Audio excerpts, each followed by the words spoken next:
నమస్కారం ఫ్రెండ్స్. నేటి ప్రపంచంలో సొసైటీలో అబద్ధాలు లేదా ఆర్భాటాలు లేదా మన లైఫ్ స్టైల్కి విరుద్ధంగా గడిపే జీవితాలతో ఎక్స్పెరిమెంట్ చేయడం సర్వసాధారణమైపోయింది. మన జీవితానికి అనుగుణంగా ఉండే లైఫ్ స్టైల్, మన జీవితానికి తోడ్పడే వృత్తులు, ప్రజెంట్ సిచ్యువేషన్కి ఊతనిచ్చే థింగ్స్,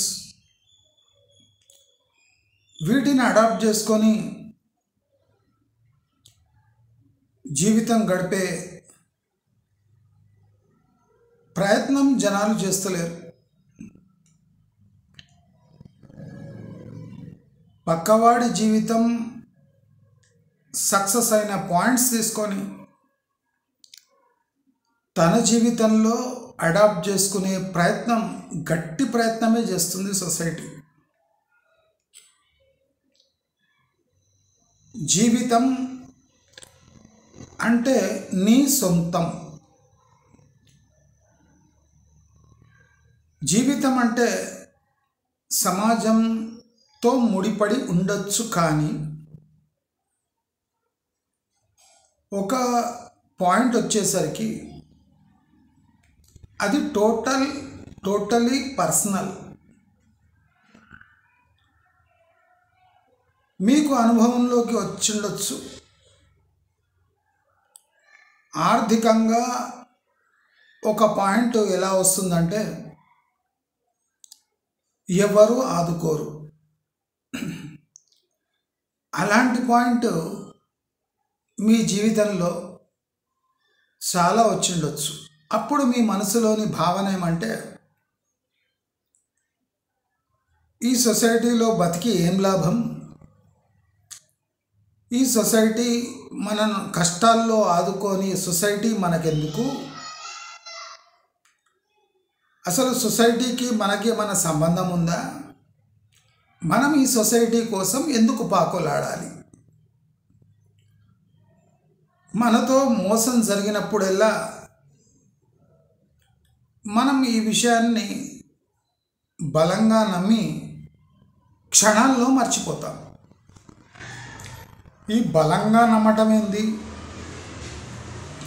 క్షణాల్లో మర్చిపోవటం ఏమి అంటే, మనకు సొసైటీ హెల్ప్ చేస్తలేదు తెలుసు,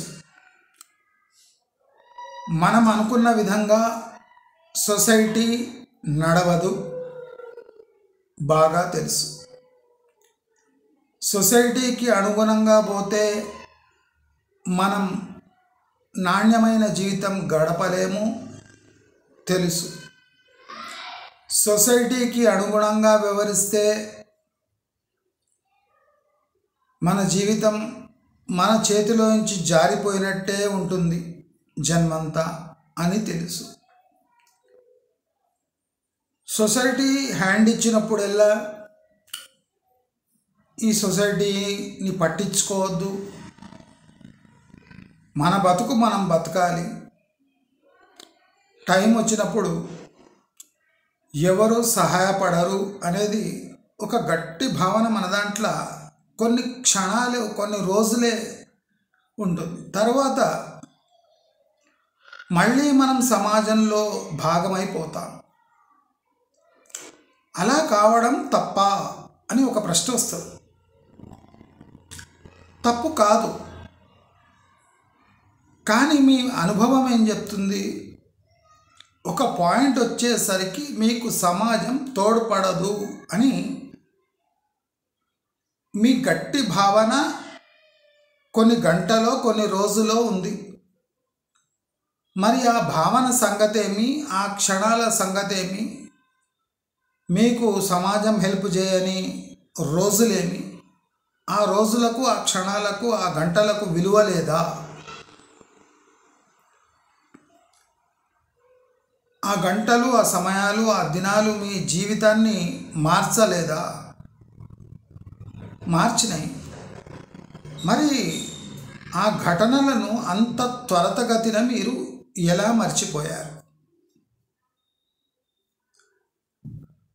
సమాజం మోసం చేసినప్పుడల్లా చాలా గట్టిగా ఈ సమాజాన్ని ఆడిపోసుకునే మనం కొన్ని రోజుల్లో మనం మళ్ళీ సమాజం యొక్క ధోరణిని ఎందుకు అడాప్ట్ చేసుకొని ఫాలో అవుతుంటాం?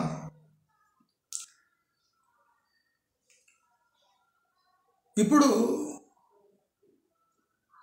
సమాజానికి వ్యతిరేకంగా పోతే ఏమవుతుంది? సమాజం వెలేస్తుందా? డబ్బు ఉంటే సమాజం ఎంతవరకు గౌరవిస్తుంది? డబ్బు లేకపోతే సమాజం ఆదుకుంటుందా? మన దగ్గరున్న డబ్బుకు సమాజం ఇచ్చే గౌరవానికి మనము ఎందుకు బలి కావాలి? అసలు మన దగ్గరున్న డబ్బు ఎంతుందో సమాజానికి అవసరమా? సమాజం మన స్థాయిని తెలుసుకుంటే, గౌరవిస్తే అది నిలబడే గౌరవమా? నేను చాలా క్రిటికల్ క్వశ్చన్స్ అడుగుతున్నా. కావాల్స్తే మీ లైఫ్ స్టైల్ మార్చుకోండి, తప్పేం లేదు. మీ దగ్గరున్న డబ్బులు చూసి సమాజం ఇచ్చే గౌరవము నిలబడే గౌరవమా? మీ అనుభవం ఏం చెప్తుంది? కాదు అని చెప్తుంది. మీ దగ్గర ఆన్సర్స్ లేవని కాదు, మీరు మిమ్మల్ని క్వశ్చన్ వేసుకోవడానికి వణికిపోతారు, భయపడతారు. ప్రతిదానికి మీకు నిజాలు తెలుసు, స్పష్టంగా తెలుసు. జీవిత అనుభవాలు మీకు నేర్పిన గుణపాఠాలతో మీరు మీ లైఫ్కి మాస్టర్గా తయారయ్యారు. కానీ సాయంత్రం కాగానే బార్లో కూర్చున్న వాళ్ళకి ఎలా మెంటాలిటీ మారిపోతుందో, ఒక 2 ఫంక్షన్లు 2 బర్త్డేలు అటాచ్ చేయగానే మళ్ళీ మీరు సమాజంలో ఒక భాగంగా ఇమిడిపోతారు. ఇమిడిపోవడం తప్ప అంటే కానే కాదు. ఇమిడిపోవడం తప్పెట్లా అవుతుంది? ఇమిడిపోవడం తప్పు కాదు, కానీ అది సిగ్గుమాలినతనం అనిపించుకుంటుంది. మీ కష్టకాలంలో తోడ్పడలేని సమాజం మిమ్మల్ని దగ్గర తీసుకుంటూ లేదు, కానీ మీరు దాని మెడనబడి వెళ్ళాడుతున్నారు. ఇది నిజం. నిజమా కాదా? తప్పదు కదండి. ఇదొక విచిత్రమైన లైన్. తప్పదు కదండి. ఎందుకు తప్పదు? రోజు పొద్దున్నేసి మీరు సమాజంతో ఎంత లింక్ అయి ఉంటున్నారు? అంటే జాబ్ చేస్తారు, జాబు సమాజంతో లింక్ అయిన ఇది కాదు. మీ సర్వైవల్ కోసం పడుతున్న పాటలు, అది కొన్ని గంటల కోసం. సమాజంలో ఒక ఆఫీసు లేదా కార్యస్థలము, బిజినెస్ ఒక పార్టే ఉండొచ్చు. మీరు బిజినెస్ మ్యాన్నే ఉండొచ్చు. అయినంత మాత్రాన మీరు సమాజం ఎలా పోతుంటే అలా పోయే అవసరమే లేదు. Business and office can be A part and parcel of society that is aiding your survival, but survival does not mean that you should be a part of society and become a slave to the society. ఇప్పుడు చాలామంది మీరు కరెక్టే కానీ అంటారు, మీరు కరెక్టే కానీ అంటారు. మరి కానీ ఎందుకు అంటే 10 మంది ఏమనుకుంటారు? ఇది మా సమాజాన్ని నడిపించే ఆక్సిజన్ లాంటిది. సమాజం ఏమనుకుంటుంది, ఇది చాలా ఇంపార్టెంట్ వీళ్ళకి. ఇది కూడా రాకపోతే పర్వాలేదు, కానీ సమాజం ఏమనుకుంటుంది అనేది వీళ్ళకు నంబర్ 1 ప్రయారిటీ. అంటే వీళ్ళు సమాజంలో అంత ఇమిడిపోయినట్టు, సమాజం వీళ్ళ కోసం అంత తప్పిస్తున్నట్టు, నిరంతరం సమాజం కోసమే అంకితమైనట్టు వీళ్ళు సమాజం ఏమనుకుంటుంది. సరే, ఇవన్నీ వింటుంటే ఎంత సొసైటీ కాన్షియస్ వీళ్ళు అనుకోవాలి. మళ్ళీ సమాజం కోసం ఏమన్నా తోడ్పడుతున్నారా అంటే ఏం లేదు, కేవలం సమాజానికి భయపడుతున్నారు. ఈ భయం ఎందుకు? సమాజం అంటే భయం ఎందుకు? ఇది ఒక ప్రశ్న. సమాజం ఏమనుకుంటుంది? నా ధోరణితో నేను పోతే, సమాజం ఆ ధోరణిని తప్పుపడితే నా పరిస్థితి ఏమి? నా ధోరణితో నేను పోతే సమాజం గుర్తుపట్టి దాన్ని కించపరిస్తే నా పరిస్థితి ఏమి? అంటే నీ భావనలకు మర్యాద లేని సమాజాన్ని పట్టుకొని వేళ్లాడడం ఎంతవరకు కరెక్ట్? ఇదొక ప్రశ్న. నీ భావనలకు సమాజంలో మర్యాద లేదు, మరి ఆ సమాజంతో సంసారం ఎందుకు చేస్తున్నావు? సింపుల్ క్వశ్చన్ కదా ఇది. అంటే తప్పదు కదండి, మళ్ళీ ఈ వంక పెడతారు. అంటే మళ్ళీ సిగ్గుమాలినతనాన్ని తెచ్చుకోవడానికి తప్పదు కదండి, తప్పదు కదండి అనే కన్నా తప్పులు కదండి. జీవితంలో సమాజం కళ్ళు కప్పి ఎన్నో అకృత్యాలు చేస్తుంటారు మీరు. అప్పుడు సమాజంతో భయపడతారా? భయపడరు. సమాజం తెలుసుకుంటుంది ఏదో రోజు అని మీరు గుర్తిస్తారా? గుర్తించరు. కానీ ఏదైనా మంచి పని చేసి అది సమాజానికి వ్యతిరేకంగా ఉంటే గజగజ కాళ్ళు వణుకుతాయి. సమాజం ఏమనుకుంటుంది? సమాజం ఇలా అనుకుంటే అలా అవుతుంది నా పరిస్థితి, లేదా అలా అనుకుంటే ఇలా కూడా కావచ్చు, అలా ఇలా కాకుండా మధ్యలో అయితే. అంటే society is a fence, solar fencing ఉంటుంది కదా, ఈ గోడ దుంకి వెళ్ళే సామర్థ్యం ఉన్న మనం కరెంటు లేని తీగలను చూసి బహుశా కరెంటు ఉండొచ్చు అని భయపడి ఆ 4 గోడల మధ్యలో ఉండే స్వభావమే తప్పదు కదండి. తప్పించుకోవచ్చు, మార్చవచ్చు, మార్పు కండ్లారా చూడవచ్చు, స్వభావాన్ని కూడా తీర్చిదిద్దుకోవచ్చు. కానీ మనము అంత కష్టం తీసుకునే పనులు మనకు జనరల్ చేయం. మనం ఏం చేస్తాం? సమాజం ఎలా పోతుందో అదే పడవలో ఎక్కేసి కొద్ది కిరాయి ఇస్తే దాటిచ్చేస్తాడు. మన సొంత పడవల్లో పోవటం మనకు ఇష్టం ఉండదు. మన సొంత పడవలు అంటే మనకే ఆ రోజు ఉండాలి, మనమే ఇట్లా అనాలి. మనం ఇష్టం వచ్చినట్లు దారిలో పోవచ్చు, ఎంత దూరమైనా పోవచ్చు, నదిలో విహరించవచ్చు, మనం ఎవరి మీద డిపెండ్ కాకుండా బతికేయచ్చు.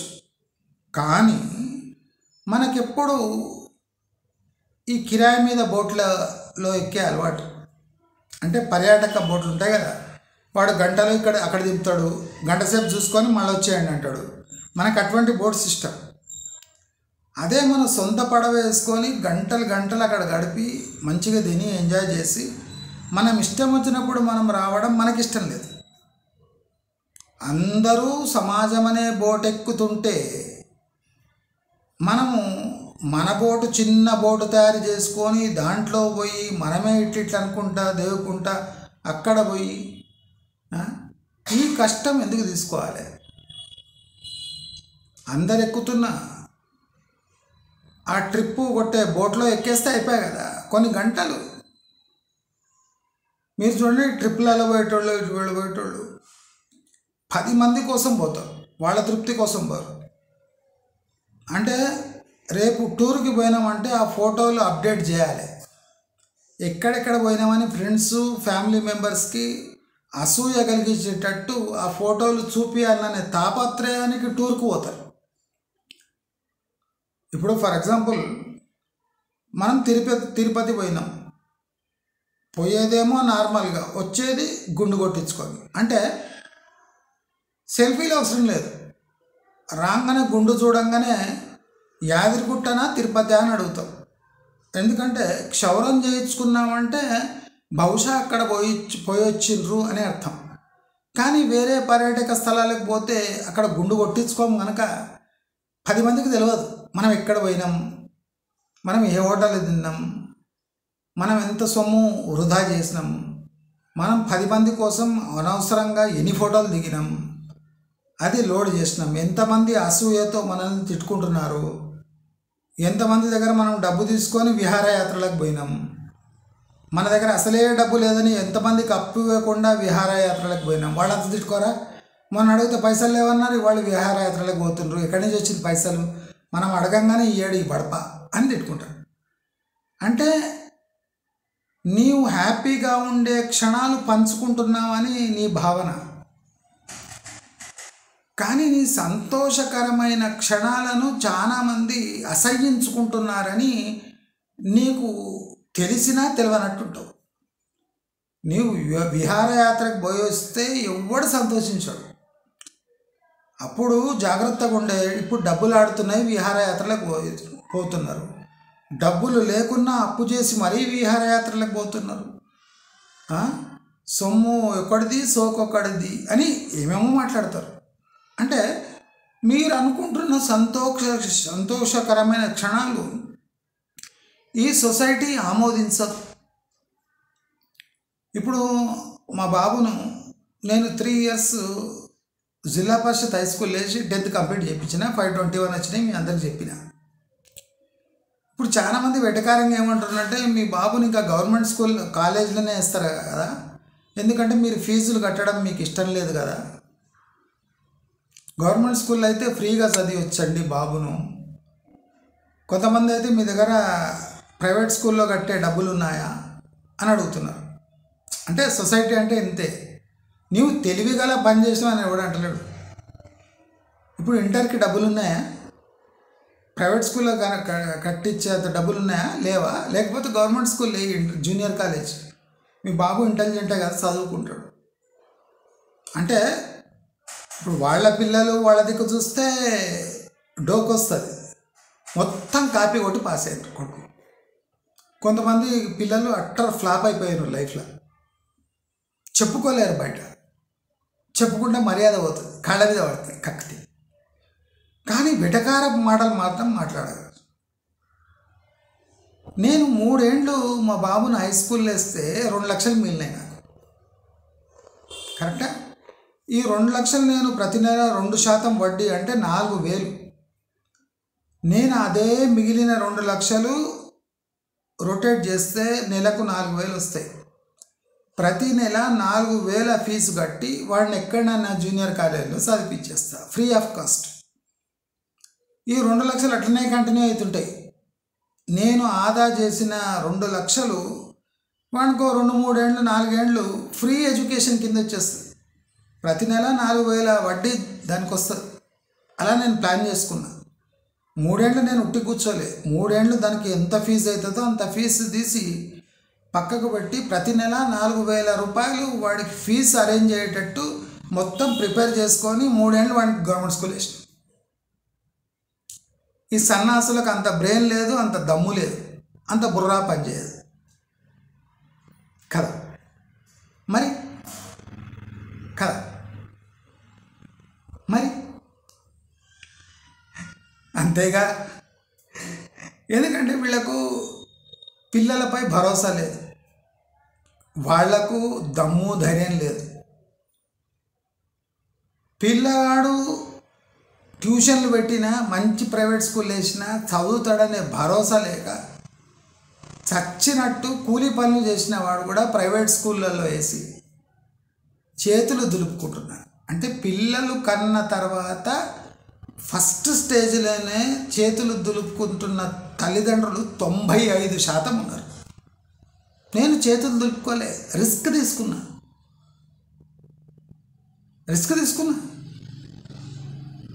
521 వచ్చినాయి, కాపీ కొట్టకుండా. Strict instructions.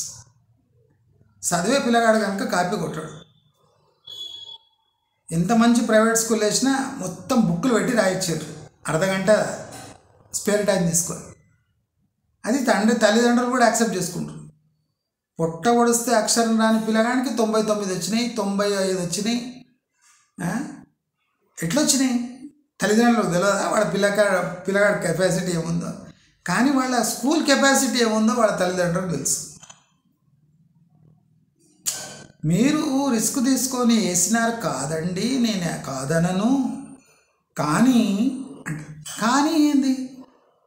ఇప్పుడు మా బాబు కానీ ఇంటెలిజెంట్, మీ బాబు చాలా ఇంటెలిజెంట్ ఉంటారు పిల్లలు.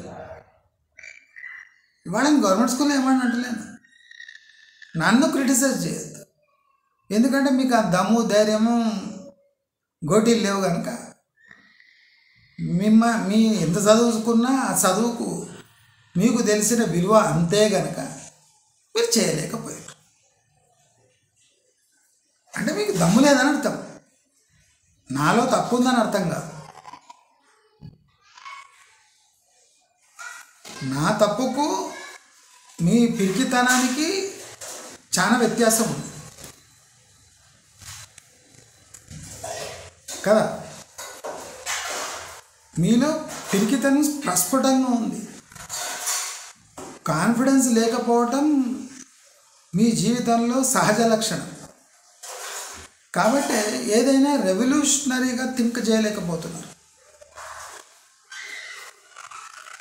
మీరు రెవల్యూషన్ తేవాలని థింక్ ఎట్లా చేస్తారు అంటే, మీరు అనుకుంటున్న థియరీ అది ప్రాక్టికల్గా గిట్టుబాటు అవుతుందని మీకు తెలిసిందనుకోండి, అప్పుడు మీరు ఇన్వెంట్ చేసిన థియరీపై గట్టిగా నిలబడి రేపు సమాజానికి దిక్సూచిగా తయారవుతారు. కానీ మీలా ఆ సామర్థ్యం లేదు, ప్రస్ఫుటంగా కనిపిస్తుంది.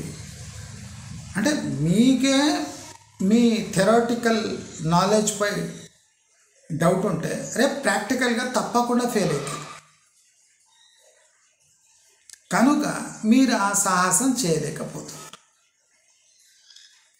మరి సమాజం ఇలా ఉంది కదా, మనం అలా అయితే ఎలా? ఇది ఒక చాలా ఇంపార్టెంట్. సమాజం ఇలా ఉంటే మనం అలా ఉంటే ఎలా? సమాజం అంటే లక్షల కోట్ల వివిధ రకాల వివిధ దశల్లో రూపాంతరం చెందుతున్న ఒక గుంపు. సమాజం అంటే అది రూపాంతరం చెందుతూనే ఉంటుంది, అన్లిమిటెడ్. అది సమాజం అంటే కాన్స్టెంట్గా చేంజ్ అయ్యేదే సమాజం. ఫిక్స్డ్గా ఉంటే అదొక disciplined military are police force లాగా అవుతుంది. సమాజం అంటే ఈ నాలుకకు ఎముక ఉండదు అంటారు కదా, స్పైన్లెస్ పర్సన్ అని. అలాంటిది నిలకడ ఉండదు. థియరీస్ చాలా తక్కువ దీంట్లో పాటిస్తుంది. అంటే చూచి రాతలు సమాజంలో కామన్. అంటే కాపీ కొట్టడం సమాజంలో ఒక నిరంతర ప్రక్రియ కనుక సమాజం స్టైలు కాపీ కొడుతుంది, యాక్షన్స్ కాపీ కొడుతుంది, జీవితాలను మక్కి కాపీ కొడుతుంది. ఎవడో అలా బతుకుతున్నాడో అని మనం కూడా అలా బతుకుదామని ఒక థియరీ డెవలప్ చేసుకుంటుంది. వాడు అది తిన్నాడని మనం అదే తినాలి అని, నీ నీ బాడీగా తింటే పడుతుందా లేదా అని కూడా ఇంగిత జ్ఞానం లేకుండా లైఫ్ గడపడం సర్వసాధారణం. అంటే లైఫ్లో సర్వసాధారణం అనే ఒక టర్మ్ తీసిండ్రు సొసైటీలో. ఎందుకంటే వీళ్ళకి ఆ పరిధి దాటి పోయే దమ్ము ధైర్యం లేదు. కాబట్టి సర్వసాధారణం అంటే అయిపోయింది, చేతులు దులుపుకొని చేతులు కడుక్కుంటే అయిపోయాయి, రిన్ను పెట్టుకొని. ఎందుకంటే లేదు ఇది సర్వసాధారణం కాదు, ఇలా కూడా చేయొచ్చు అంటే సమాజానికి వ్యతిరేకంగా పోయి రేపు ప్రమాదం ఎదుర్కొనే సందర్భాలు ఉంటాయి కనుక ఏదైనా చేతులు త్వరగా తుడుచుకునే కడుక్కునే ఏదైనా టెక్నిక్స్ ఏమైనా ఉంటే కనిపెట్టండి అంటే ఇది సమాజంలో కామన్ థింగ్ అండి. ఇప్పుడు ఎవడో అందగత్తి ఉంటుంది, ఆమె ఏం వేసుకున్నా అందంగానే ఉంటుంది.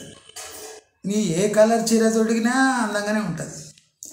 ఆమెకు ఆ చీర అందంగా కలర్గా అందంగా ఉందని నీవు వేసుకుంటే కోతిలాగా కనిపిస్తుంది. అంటే జనాలు కోతి కావడానికి రెడీగా ఉన్నారు కానీ మారడానికి రెడీగా లేరు. దానికి తోడ్పడుతున్న వాక్యాలు ఏమంటే సమాజం ఇలాగే ఉంటుంది, సమాజం మారదు, మనం సమాజంలో భాగము, సమాజంలో ఇదంతా కామను. అంటే ప్రతి ఒక్క నీ నాలాయకి అంటారు కదా, చేతగాని తనాన్ని సమాజంపై నెట్టి చేతులు దులుపుకోవడం సర్వసాధారణంగా మారిపోయింది. సమాజం అంటేనే ఇంత. మరి సమాజంలో జరిగే మంచి మార్పులను గమనించావా అంటే అది అసాధ్యం, అది కొంతమందికే సాధ్యం. మరి నీచమైన పనులు అది సర్వసాధారణం. మరి సర్వసాధారణం అసాధ్యం ఇవి రెండు వ్యతిరేక ఇవి కదా. మరి అంటే ఏ నీచమైన పని అయినా కామన్, ఏది ఎక్స్ట్రాడినరీ పైన అయినా అబ్దుల్ కలాం అంటే వాడు ఎవడో కోట్ల ఒక్కడు ఉడతాడండి వాడు. అరే మరి అందరినీ కాపీ కొట్టే నీవు అబ్దుల్ కలాంని కాపీ ఎందుకు కొట్టలేకపోయావు? ఎందుకంటే ఆ స్టఫ్ లేదు. స్టఫ్ ఉంటే కాపీ కొట్టుతుంటే నీవు ఎంత ప్రయత్నించినా కాపీ కొట్టలేని విషయం బయట ఉంటే దాన్ని ముట్టడానికి పోదు, సమాజమే ముట్టదు. ఎందుకంటే you cannot replicate it, simple. నువ్వు కాపీ కొట్టలేదు దాన్ని ఏమీ చేయలేమని రియలైజ్ అయ్యి దాన్ని కాపీ కొట్టకుండా ఎక్స్ట్రాడినరీ పీపుల్ అని ఒక నామకరణం చేసి పీరియడ్ చేసేస్తావు. ఎందుకంటే నీ పిల్లగాడు కూడా కాపీ కొట్టలేడు, నీవు కాపీ కొట్టలేదు, నీ టోటల్ ఫ్యామిలీ కాపీ కొట్టలేదు. అలాంటి ఎక్స్ట్రాడినరీ లైఫ్స్ ఉంటాయి. అప్పుడు ఏం చేస్తావు? ఏమనకుండా గమనుంటావు. ఏది క్రిటిసైజ్ చేయగలవో దాన్ని ఫస్ట్ లైన్లో ఉండి క్రిటిసైజ్ చేసేస్తావు, ఎందుకంటే అది ఈజీ కనుక. ఏది అచీవ్ చేయలేవో దాని మీద మాట్లాడడానికి నీకు ఇది ఉంటుంది, ఇది పడుతుంది. కాబట్టి జీవితంలో మనము తెగించగలమా, మనము చెయ్యగలమా లేవా, రెండే ఉంటాయి ఇక్కడ. మనం చేస్తే ఏమవుతుంది, మనం చేస్తే సమాజం ఏమనుకుంటుంది, సమాజం అట్లా అనుకుంటే మనం ఏం చేయాలి, ఇవన్నీ వద్దు. నీవు నీ స్థాయిలో ఇది చెయ్యగలవా లేదా, నీకు ఆ దమ్ము ధైర్యం ఉందా లేదా, ఈ రెండు ఇంపార్టెంట్ అంతే. నీవు సమాజం గురించి ఫస్టే ఆలోచిస్తున్నావు అంటే నీపై నీకు కాన్ఫిడెన్స్ లేదని స్పష్టంగా తెలుస్తుంది, నీవు విరమించుకుంటావని ఫస్టే డిసైడ్ అయిపోతున్నావు. కాబట్టి ప్రతి సెల్ఫ్ కాన్ఫిడెన్స్ ఉన్నోడు సమాజం తోక పట్టుకొని ఈదాలని రూల్ ఏం లేదు. మీకు ఈత వస్తే ఏ తోక అవసరం లేదు. మీకు ఈత రాకపోతే ప్రతి ఒక్కటి తోకలాగే కనిపిస్తుంది, దాన్ని పట్టుకొని ఈదవలసిందే అని నీవు ఒక థియరీ తీసుకుంటావు. కాబట్టి మీరు సమాజంలో భాగమై ఇమిడిపోయి వాళ్ళ ఫ్లోతోని పోవడం మీకు ఇష్టమైతే నో ప్రాబ్లం. కానీ దానివల్ల ఏం జరుగుతుందంటే జిరాక్స్ కాపీ, ఫోటో కాపీ పిల్లలు తయారవుతున్నారు. అంటే ఒక పిల్లగానికి ఇంకో పిల్లగానికి వైవిధ్యం లేదు. ప్రతి ఒక్కడు మ్యాథ్స్ చదవాలి, ప్రతి ఒక్కడు సైన్స్ చదవాలి, ప్రతి ఒక్కడు ఇంజనీర్ కావాలి, ప్రతి ఒక్కడు డాక్టర్ కావాలి. ఎవడు కార్పెంటర్ కావద్దు, ఎవడు కార్ డ్రైవర్ కావద్దు, ఎవడు డెలివరీ బాయ్ కావద్దు, ఎవడు మేస్త్రి కావద్దు. కానీ అందరికీ మంచి ఇండ్లు కావాలి, మంచి వార్డ్రోబ్లు కావాలి. ఇంజనీర్ వార్డ్రోబ్ చేస్తాడా? మేస్త్రి పని ఓ డాక్టర్ చేస్తాడా? కానీ సమాజంలో అందరు ఇంజనీర్లు కావాలి, డాక్టర్లు కావాలి, వేరే ప్రొఫెషన్ అవసరమే లేదు. అంటే మీరు సమాజంలో రోబోలు తయారు చేస్తున్నారు. వైవిధ్యం లేకపోతే సమాజం అంటే కుంటలో నీళ్ళ లాంటిది, కుళ్ళిపోతాయి. వైవిధ్యం వస్తే నదిలా ప్రవహిస్తుంది సమాజం. కాబట్టి ఎడ్యుకేటెడ్ పీపుల్ అంతా కొద్దిగా ధైర్యం చేస్తే అసలు మీ ఎడ్యుకేషన్ ఎంతవరకు సఫలీకృతమైంది అంటే ఆఫీస్కి పోయి రావడం కాదు, లక్షలు సంపాదించడం కాదు, అసలు మీ విద్య మీ అభ్యున్నతికి ఏమైనా తోడ్పడుతుందా అని అందరూ ఆలోచించండి అని కోరుకుంటూ నమస్కారం.